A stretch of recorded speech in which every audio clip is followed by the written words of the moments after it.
There's one FNAF game that is literally impossible to beat.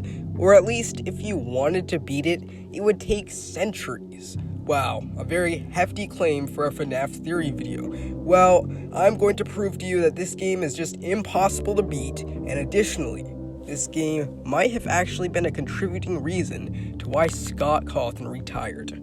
Hello theorists, and welcome back to Investigative Game Speculation. There's always been this one certain FNAF game that I've had a very interesting question about. It's one of the older ones, and like I said, it was a mashup of all the previous games before it. I am talking about none other than Five Nights at Freddy's Ultimate Custom Night. Okay, I know what you're thinking. This video is just gonna be about 50-20 mode and how it is unbeatable, even though several YouTubers have actually beaten this mode. Click away. No. This video is not about 50-20 mode. This video is about a much harder, literally impossible, and astronomical challenge that no one can beat. I'm talking about doing literally every single possibility on Ultimate Custom Night, every different animatronic possibility, and every different score possibility, as well as the added possibility of whether you can have a death coin or not. I know, it's very, very complicated, but it would be a boring video if all I did was just make a bunch of astronomical math calculations that led to nowhere. And that is why in the first part of this video, I will tell you about how these FNAF games are unbeatable and why they are unbeatable according to the math calculations. And then in the second part of the video, I will explain to you a piece of Ultimate Custom Night you may have never even noticed, and a small detail that maybe no one else noticed either. So without further ado, let's go to math class. According to a Reddit user who did a very large calculation, there are roughly 508,032,000 different Ultimate Custom Night possibilities, 1,000 for 50 animatronics, 720 for DD characters, 24 for power-ups, and 7 for death coins. And if you want to go all out and blow your brain up with the added possibility of visual effects, then the number can go as high as over 2 trillion. However, this Reddit user is actually wrong. There would be way more possibilities.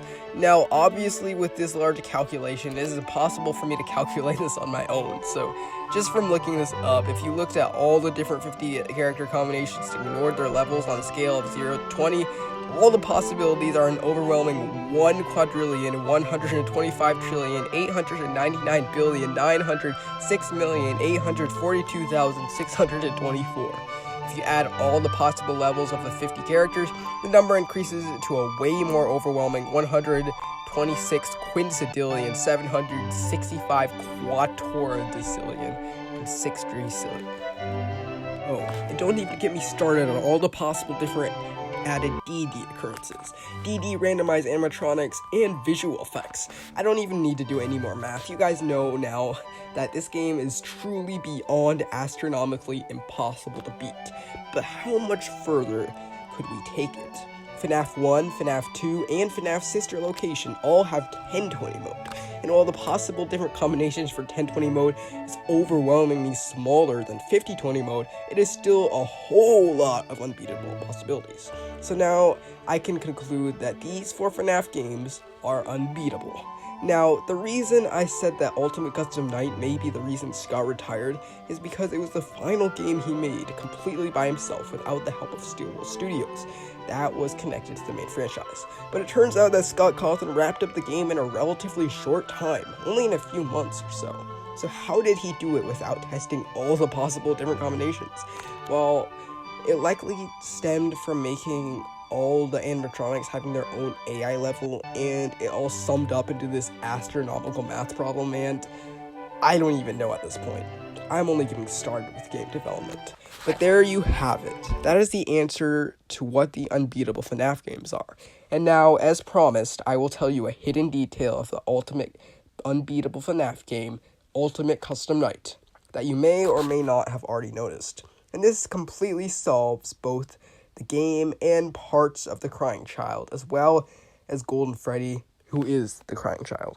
Many theories have suggested that Ultimate Custom Night is actually a purgatory for William Afton that was made by the one you should not have killed, Cassidy, who we all now think is the crying child.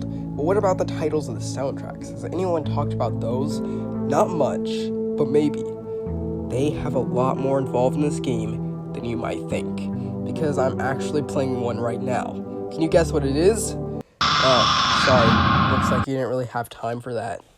Hello theorists, and welcome to Investigative Game Speculation, where literally just the soundtracks of the game tell us the sweet, sweet lore. Yeah, go ahead and tell Chica the chicken to stop stuffing pizza in her mouth and replace it with lore. Okay, she is probably eating much worse things in her little kitchen of goodness. Yeah, we don't really need to get into all of that. Today we are talking about the soundtracks of Ultimate Custom Night, and hopefully it can help us shed a little light on all this FNAF stuff. I'm gonna go ahead and start with the most well-known soundtrack, the soundtrack we hear from the beginning of the opening of Ultimate Custom Night, called Isoptrophobia. Basically, isoptrophobia is the fear of mirrors or one's own reflection. When people with this fear look into mirrors, they have an intense, irrational fear of mirrors. I've always wondered what would happen if a person with isoptrophobia were to enter a lucid dream and do the one forbidden rule, don't look in a mirror. But that's for another video. I mean, lucid dreams are technically video games, right? Anyway, that is what the soundtrack is called, and I don't think our good friend Scott would just call it this for no reason. Yeah, that's right guys, the soundtrack is called Isoptrophobia to represent looks and how William Afton was afraid to look at his own reflection. I'm going to go ahead and throw it out there, I don't think the soundtrack Hibernating Evil has much meaning behind it, because it's pretty straightforward. I mean, it's just hibernating evil, right? Yeah, I'm just joking. Us theorists are forbidden to ever say those words. Hibernating evil is perhaps a metaphor for how when William killed all the children, they came back to get us. It's a metaphor for the one William should not have killed, Cassidy. And the title Hibernating Evil means we never really knew who the true person behind all of this really was, and that is Cassidy. And I will explain all of this in just a moment. The next soundtrack, Last Breath, kind of puzzled me. I mean, there really is no last breath since Ultimate Custom Night is supposed to be a never-ending purgatory that Cassidy made for William Afton, right? Well, that is actually explained through another soundtrack which I'm about to get to. Another soundtrack in the game is called Sleep No More. And that is basically saying that William Afton will not get any rest, hence what Happy Frog said in her one voice line. We've only just begun. I will never let you leave. I will never let you rest. William Afton will live with this infinite purgatory until Cassidy is at rest. I hope you guys have paid attention to the last few statements I made because they are foreshadowing the big reveal in this video. The soundtrack Where Dreams Die, by the way, is my favorite soundtrack. Has the same meaning as Sleep No More. I mean, they both have to do with not being able to sleep, right? Sonata for the Fallen, on the other hand, does have a different meaning. A sonata is a composition for a piano soloist, and the soundtrack is supposed to be a metaphor. Cassidy, the metaphorical soloist, is metaphorically making a composition for the ones alongside him who have fallen to William Afton, perhaps as a way to feel sorrowful. After all, music is often a way to express feelings. Cassidy could be doing a form of self-expressionism. Now, there is one final soundtrack that I'm going to talk about. And this is where the big reveal comes into place. The final soundtrack is called Void, and this happens when you beat 50-20 mode. Yeah, not exactly an easy thing to do.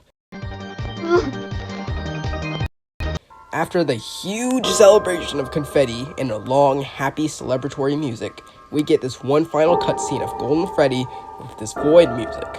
Void is the last soundtrack and most important of all of the soundtracks. Voids are often used to represent emptiness and even peacefulness, or despair.